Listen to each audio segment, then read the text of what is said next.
Bongbong Marcos, nalulungkot lang ako kasi 36 years namin inasam-asam ito, pinagtrabaho, pinagdasal.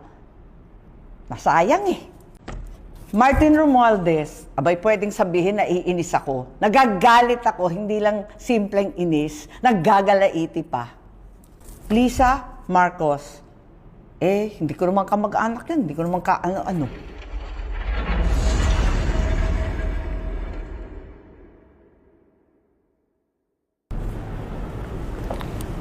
Magandang araw po, Senator Amy Marcos. Naglagay po kami ng mga protest placards sa inyong harapan na may kaakibat na mga katanungan.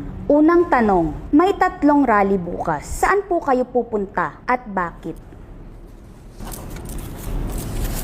Luneta, sa palagay ko karambola yan. Sari-sari yung agenda dyan. Mahirap yata. EDSA Shrine.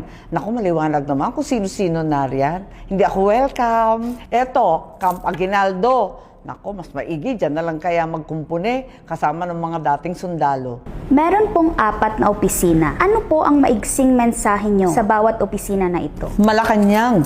Naku, dinggin ninyo ang taong bayan. Tigilan yung magsasabing, kalma lang kayo at walang kalma. Pwede ba? I-withdraw kaya ninyo yung budget at isaayos ng maigi mula sa DBM na puros unallocated, unprogrammed, hanggang sa DPWH, siya sa ating maigi. Ay, DPWH, yung mga resign on leave na yan, hindi yan lulusot. Congress, nako, tigilan ang turuan, tigilan ang pambobola sa isa't isa. Senate, nako, sa aking mga kasamahan. Huwag tayong didikit sa script na pinadala sa atin. Yung maliliit, nako, mga butete, dilis, sardinas, ipon, yan lang ang hulihin. Tama ba yun?